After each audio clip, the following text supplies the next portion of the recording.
Hello दोस्तों, आज हम लोग डिस्कस करेंगे रिकन्सिलेशन के लिए जो 22-23 का रिकन्सिलेशन का जो टाइमलाइन है। 30 नवंबर। उसमें 30 नवंबर तो टाइमलाइन है, जैसे आप जान रहे हैं। जो अक्टूबर का रिटर्न एक जो है 11 नवंबर तक जाएगा। उसमें आपका सप्लायर का जो भी एरर होगा वो सही करना होगा। उसके लिए आपको रिकन्सिलेशन करेंगे प्रॉपर 22-23 का। तो हम लोग इसका दो पार्ट में रिकन्सिलेशन करेंगे। पहले पार्ट 1 में वीडियो बना रहे हैं, उसमें सप्लायर का रिकन्सिलेशन करेंगे जो सेल का पार्ट हो गया। और सेकंड पार्ट में आईटीसी का करेंगे। हम आईटीसी का इसलिए सेकंड पार्ट में रखें क्योंकि उसका डिटेल वीडियो बनाएंगे सेक्शन वाइज। उस सेक्शन क्या बोलता है, उसका क्या रिवर्स क्यों किया जाएगा, क्यों इनएलिजिबल आईटीसी है, वो पूरा डिटेल में डिस्कस करेंगे। तो सबसे पहले हम लोग अभी पार्ट 1 का देखेंगे, जो इसका कैसे हम रिकन्सिलेशन करेंगे। तो प्रॉपर सबसे पहले आप हम लोग आगे जीएसटी का साइट लॉगिंग कर लिए, फिर आप वहां से सर्विस में जाकर, रिटर्न में जाकर टैक्स लायबिलिटी एंड कॉम्प्रिहेंशन का सीट को ओपन कर लेंगे। और ये हम 22-23 का डाउनलोड कर लेंगे पहले इसमें से। पहले इस क्योंकि इस नॉर्मल जो स्क्रूटनी होगा आपका, इसी के बेस पर डिफरेंस का आपसे जवाब मांगा जाएगा। तो वो आप रिकन्सिलेशन यदि कर लेंगे, उसका नोटिंग कर लेंगे, जो हम कहाँ कलेक्शन किए हैं इसी में नोट एक बना लीजिए। तो आप आराम से इसको एक्सप्लेन कर सकते हैं जब भी आपका एसएससी ऑफिसर आपसे कुछ क्वेरी करे इसके रिगार्डिंग। तो ये मेरा एक्सेल डाउनलोड हो गया।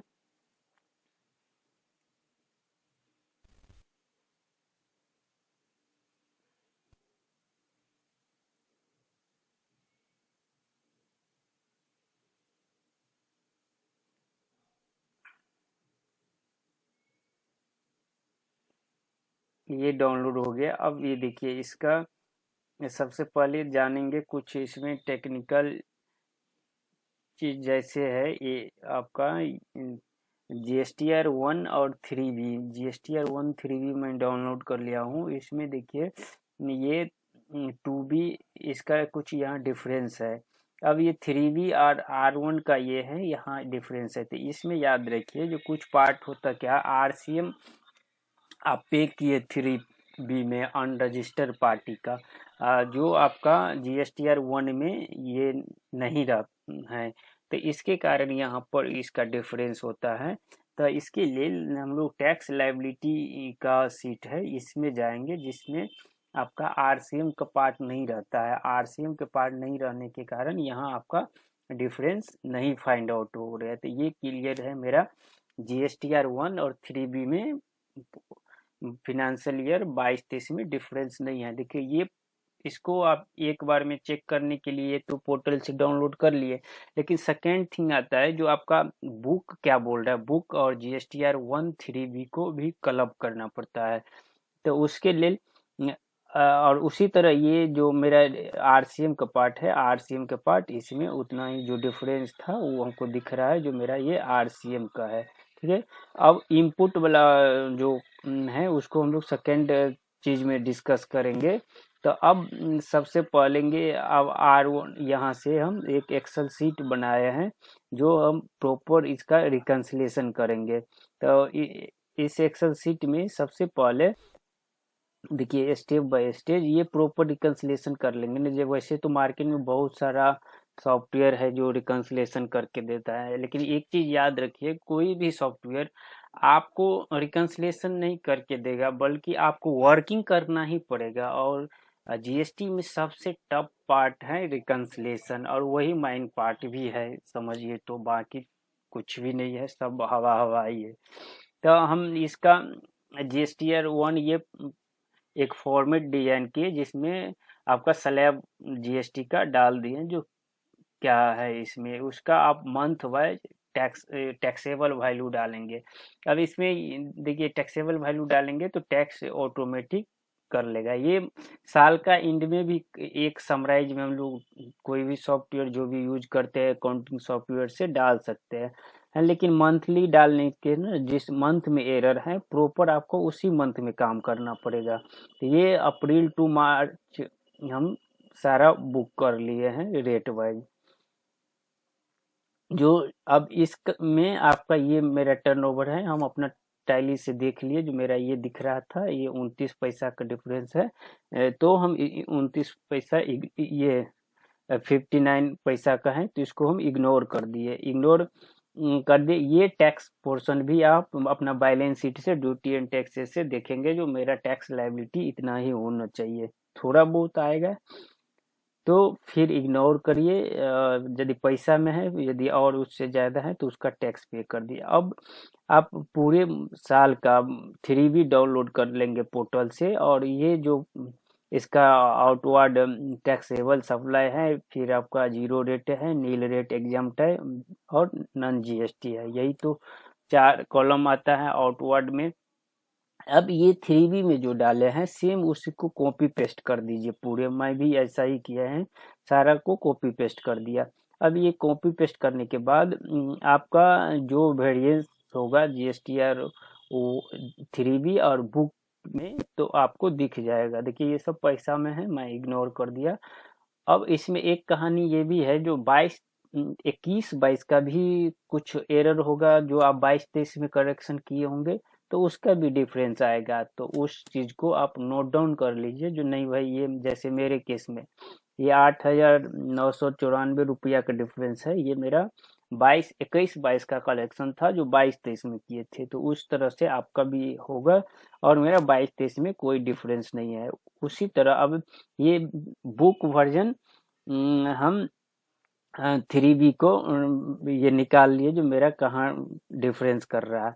अब क्या करेंगे, हम बुक से GSTR 1 को टैली करेंगे कहाँ डिफरेंस होगा, क्योंकि बुक पोर्टल मुझे रिकंसिलेशन करके देता है 3B और GSTR 1 का, जो आप वहाँ डाले हैं उसका आपको रिजल्ट दिया। तो ये हम इसी तरह, जिस तरह 3B हम पूरा डाउनलोड किए उसी तरह R1 भी डाउनलोड करेंगे और उसको कॉपी पेस्ट कर देंगे, जो भी आपका है। नॉर्मली हम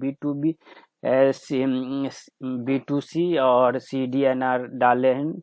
आपका यदि कुछ अमेंडमेंट किसी पार्टिकुलर मंथ में हुआ है तो इसी से इस फाइल को हम ये फाइल शेयर कर देंगे। इसमें कोई पासवर्ड प्रोटेक्ट नहीं करेंगे, जो आप आसानी से इसको रॉ कॉलम को बढ़ा घटाकर अपना अनुसार आप इसको डाल सकते हैं। ठीक है, तो ये डालने के बाद मेरा ये डिफरेंस दिख गया, जो किस मंथ में कितना का डिफरेंस हुआ है। अब ये डिफरेंस को आप आसानी से इस जो अक्टूबर का रिटर्न जाएगा आप उसको अमेंड कर देंगे, जो भी आउटवर्ड है। अब एक चीज याद रखिए, जब आपको ये क्या होता है, यदि आपको टैक्स का लायबिलिटी कम करना है तब तो यहाँ ऐड कर दीजिए, और यदि आप दिख रहा है जो नहीं हमको टैक्स ज्यादा ही पे करना है, मेरा और लायबिलिटी बढ़ाना है, ठीक है, तो आप यहाँ पे उस चीज को भी अमेंड करके आप नोट डाउन कर लीजिए, जो मैं अक्टूबर मंथ में रिटर्न में अपना ये इतना कलेक्शन जो मेरा एरर था उसको हम सही किए। अब इसी तरह RCM का भी आउटवर्ड का पार्ट हुआ, जो हम RCM ये मंथ वाइज ये स्लैब है RCM का हम इसमें डाल दिए हैं, जो बेस मेरा। अब इसको आप ब्रेक अच्छा से बनाने के लिए जो ना एक इसका डिटेल भी बना सकते हैं, जो RCM में हम कितना ये जो मेरा अमाउंट है ये कहाँ से आया, तो उसका आप एक नोटिंग कर सकते हैं, बेहतर होगा वो आपके अनुसार आप कितना स्मार्ट काम कर सकते हैं। तो इस तरह हम इसको रिकंसिलेशन कर लिए। अब ये मेरा देखिए जैसे 38,190 रुपया में RCM पे किया, और यहाँ 24,000 ही हम उसका क्लेम किए, जो RCM को 3B और ITC में अवेल करते हैं। तो ये आप उस मेरा ये रिकंसिलेशन में पता चला, जो नहीं इतना हम कम किए, हम अभी इधर अवेल कर लेंगे। इस तरह से हम अभी ये जब हो जाएगा तो ये कंसोलिड सेल का एक सीट में मेरा ये समराइज कर दिया, जो आपका R1 बुक 3B ये कहाँ डिफरेंस है, और इससे ज़्यादा कुछ भी नहीं है आउटपुट में। ये आउटपुट वाला पार्ट जो है मेरा इससे क्लोज हो जाएगा। ठीक है। तो हम फिर सेकंड वीडियो में इनपुट का थोड़ा लंबा वीडियो होगा, तो उसमें हम लोग उसका पूरा रिकन्सिलेशन जानेंगे, फिर हम एक्सेल में करके भी दिखाएंगे। फिर 2A वर्जन बुक का आईटीसी का कैसे रिकन्सिलेशन करेंगे पार्टी वाइज वो भी बताएंगे। हाँ, इसमें नॉर्मली देखिए जो भी आपका एक पॉइंट यह है, ये तो ये हम लोग समराइज किए, लेकिन आपका जो छोटा आपका टैक्स पेयर है उन केस में जैसे ई इनवॉइस नहीं है।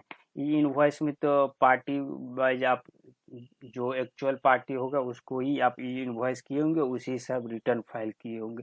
फिर भी आपको यदि लग रहा है जो हम कुछ पार्टी का जो कुछ पार्टी का जो जीएसटी है हम किसी और पार्टी में बिल हो गया है, तो उसको भी आप पार्टी वाइज एक एक्चुअल बुक बना लीजिए जो B2B में इतना पार्टी का हमको रिकन्सिलेशन जाना था, इतना पार्टी को हम सेल दिखाना था, लेकिन हम गलती से एक्स के जगह वाई पार्टी में कोई जीएसटी नंबर एरर डालने के कारण चल गया, तो उसको आप पूरे साल का GSTR1 डाउनलोड कर लेंगे डिटेल, और उसको आप अपना बुक से भी डिटेल में रिकन्सिलेशन कर लेंगे जो सेम पार्टिकुलर पार्टी को गया कि नहीं है, तो उस वो चीज भी आप अभी करेक्शन कर लेंगे। ठीक है।